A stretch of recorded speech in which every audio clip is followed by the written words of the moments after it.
আসসালামু আলাইকুম, কেমন আছেন সবাই? তো লাইফে ফার্স্ট ভোটার হলাম এই সালে, ঠিক আছে। জীবনে ফার্স্ট ভোট, খুব ইচ্ছা প্রথম ভোট দেওয়ার। আওয়ামী লীগ তো চলে গেছে, এখন ভোটের মধ্যে আছে ধরেন জামাত, বিএনপি, এনসিপি। আমার ওই বিষয়ে জ্ঞান একটু কম, ঠিক আছে, কিন্তু আমি আওয়ামী লীগ দেখছি, আওয়ামী লীগের শাসন দেখছি, খুব ভালো ছিল, ঠিক আছে। আপনারা খুব ভালো করে জানেন যে আওয়ামী লীগের শাসন খুব ভালো ছিল, ঠিক আছে। সেই আওয়ামী লীগকে আমরা আর কি পদ থেকে হাঁটাইছি, সরাইছি, ঠিক আছে। এখন দলে কি আছে? বিএনপি আছে, জামাত আছে, এনসিপি আছে, ঠিক আছে। আমি ভাই বৈষম্য বিরোধী ছাত্র আন্দোলন করছিলাম, কিন্তু ওরা যে আগে রূপটা দেখাচ্ছিল এখন সেই রূপটা দেখে না। আমি ভাই প্রকাশে বলতেছি, আমি নিজেই করছি বৈষম্য বিরোধী ছাত্র আন্দোলন, আমি নিজেই সরকার সরানোর জন্য আন্দোলন করছি, ঠিক আছে। কিন্তু বিষয়টা হচ্ছে এনসিপির একজনকে ভালো লাগে, আমার এখন পর্যন্ত একজনকে ভালো লাগে, সেটা হলো আমার হাসনাত ভাইকে অনেক ভালো লাগে, ঠিক আছে। যদি হাসনাত ভাইয়ের মতো সবাই থাকে তাহলে ভোটটা আমার এনসিপিতেই যাবে, ঠিক আছে। কিন্তু এনসিপি তো ভাই দুর্নীতিবাজ, ঠিক আছে। এরা মুখে এক কথা বলছিল, এখন তাদের রূপটা একদম ভিন্ন। আমি যদি বিএনপির কথায় আসি, বিএনপির শাসন আমি দেখি নাই, কিন্তু বিএনপির শাসন সম্পর্কে আমি শুনছি, বা দেশ স্বাধীন বলতে আমি এই শেখ হাসিনা যাওয়ার কথা বলতেছি, যখন হলো তখন বিএনপিরও আমি রূপ দেখছি। বিএনপি এরা নিজেরাই মারামারি করে, ঠিক আছে, এদের নিজের দলেই ঠিক না বিএনপি এমন। আর বিএনপি একটা জিনিস আমি দেখে খুব অবাক হয়েছি, বিএনপি এখনো আসে নাই, ঠিক আছে। এখনো তারা রাজনীতিতে আসে নাই, তাদের দাপট দেখলে মাথা নষ্ট। আমি সামান্য একটা বিষয় খোলা করে বলি, এখন যেদিন শেখ হাসিনা পালালো দেশ থেকে, ঠিক আছে, সেদিন আর কি আমরা ছেলে পেলে মিছিল নিয়ে বেরোছিলাম যে খুনি হাসিনা দেশে নাই, এরকম কিছু একটা মিছিল ছিল, ঠিক আছে।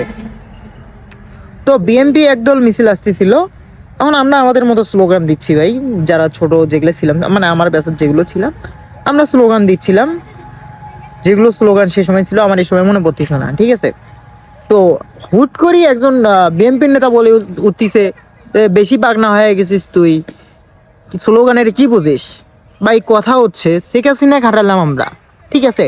তুমি বিএনপি, তোমার কোনো খোঁজ খবর নাই, শেখ হাসিনা দেশ থেকে পালাছে, তুমি আমাকে বলতিছো যে হলো তুই কে হে, ঠিক আছে। ভাই কেন ভাই, তোদের সাহস ছিল না? হ্যাঁ, তোরা তো আন্দোলনে ছিলি না, তোদের তো কাউকে আমরা দেখি নেই। আবার বিএনপির একটা ভিডিও খুব ভাইরাল হচ্ছিল যে বিএনপির কিছু নেতা ফেতা একজন মানুষকে পাথর দিয়ে জীবিত মানুষকে মারি ফেলেছিল চাঁদাবাজের জন্য, ঠিক আছে। আবার যখন হাদি ভাই মারা যায়, ঠিক আছে, আমি নেতার নাম না বলি, নেতাকে যখন জিজ্ঞাসা করা হয় যে হলো হাদি মারা গেছে, আপনি কি জানেন? বলে কোন হাদি? তুমি হাদিকেই চেনো না। তারপর যে আমি জামাতের বিষয়ে আসি, জামাতের বিষয়ে আমি আবার আমাদের আন্দোলনে যাই, বৈষম্য বিরোধী আন্দোলনে। যেদিন শেখ হাসিনা পালায় সেদিন আর কি বঙ্গবন্ধু, ঠিক আছে, বঙ্গবন্ধুর ছবি একটা পেজের মধ্যে ছিল, একটা বইয়ের মধ্যে ছিল। জামাতের এক ভাই, উনি জুতার মধ্যে মানে বই ধরছে, ঠিক আছে, জুতার মধ্যে বই ধরে এইরকম করে টানে ছিচ্ছে, মানে এক পা দিয়ে ধরছে বই, এক হাত দিয়ে টানে তুলছে, ঠিক আছে। ভাই আমি বুঝলাম যে বইয়ের মধ্যে বঙ্গবন্ধুর ছবি ছিল। তুমি বঙ্গবন্ধুকে এতটাই ঘৃণা করো, তুমি বইয়ে পা দিয়ে ছিঁড়ে ফেলালা, বই তো অন্য লেখা আছে ভাই, তাই না? জামাতে কি তোমাদের এগুলো শিক্ষা দেওয়া হয় যে বইয়ের লেখা পাড়া দিয়ে ছিঁড়তে হবে? আমি ভাই ফার্স্টেই বলি, আমি কোনো রাজনীতিতে নাই। আমি একজন সাধারণ নাগরিক হিসাবে, একজন সাধারণ ভোটার হিসাবে আমি কথাগুলো বলতেছি, ঠিক আছে। ভোটটা কাকে দেবো ভাই? জীবনে ফার্স্ট ভোট কাকে দেবো? সবাই সবাই ভোটের আগে ভালো দিকটা দেখায়, বা রাজনীতির আগে সবাই ভালো দিকটা দেখায়, রাজনীতির পর তারা সেম সেম। আমি ভোটটা দিলাম জামাতকে, ভোটটা দিলাম বিএনপিকে, ভোটটা দিলাম এনসিপিকে। ওরা কি আমাকে চেনে? ওরা কি আমাদের জন্য কিছু করবে? আদৌ কি করে? আমি যদি কোনো নেতা ফেতা হতাম, তখন তারা আমাকে চিনতো যে আমি রাজনীতি করি, তখন আমাকে তারা চিনতো। আমি তো ভাই রাজনীতি করি না, আমি একজন সাধারণ ভোটার। আমি চাই সেই দলকে ভোট দিতে যে দল ভালো কিছু করবে দেশের জন্য, ঠিক আছে। তো আপনারা জানাবেন কোন দল আসলে আসলে ভালো হবে, আমি তাকেই ভোট দেবো। ধন্যবাদ সবাইকে, আল্লাহ হাফেজ।